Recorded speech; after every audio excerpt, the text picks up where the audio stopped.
سلام وخت مو په خیر پام مو راګرځوم د دې مهال یو تازه او لنډ خبر ته هغه دا چې تر جنورۍ پورې به په افغانستان کې د امریکایي پوځیانو شمیر تر 2500 ته راکم شي. دې ته نور ورته معلومات په دغه ویډیو کې راسره وګورئ او چینل هم در سره سبسکرایب کړئ.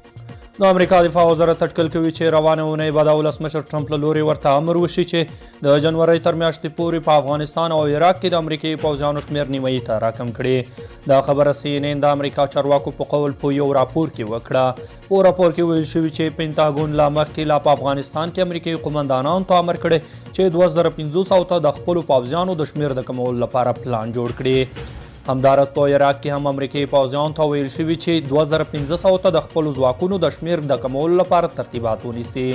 له بل اړخه ټرمپ د اکتوبر په 9 په یو ټویټ کې له افغانستانه د ټولو امریکایي پوځیانو د ایستلو اعلان وکړ او وروسته د پینټاګون له چارواکو سره په مخالفت او دا کار یې په دومره لنډ وخت کې ناشونی وباله.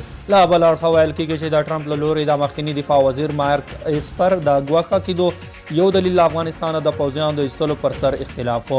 ټرمپ غوښتل چې له دې قضیې په انتخاباتي کمپاین کې ګټه واخلي خو اسپر یې د دې هدف پوره نه کړ.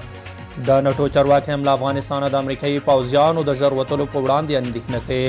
فرانسې د بهرنیو چارو وزیر او د نټو سرمنشي د امریکا چارواکو سره په دې اړه خبرې کړي او خپل اندېښنه یې ورسره شریکه کړې ده. په همدې حال کې نوی منتخب ولسمشر جو بایډن له افغانستانه د ټولو امریکایي پوځیانو له وتلو سره مخالف دی خو هغه هم دا مني چې باید په افغانستان کې د امریکایي پوځیانو شمیر کم شي او له شاوخوا 2500 ډیر نه وي. د امریکا او طالبانو د موافقې پر اساس ټول امریکایي پوځیان باید تر مې میاشتې پورې له افغانستانه ووځي خو ګمان نه کیږي چې امریکا د ټول پوځیان وباسي. درنو دوستانو دا د دې مهال مهمه ویډیو که د یادې ویډیو په اړه مو کوم نظر وي نظر مو کمنټ کې راسره شریک کړئ. ویډیو هم در سره لایک او شیر کړئ.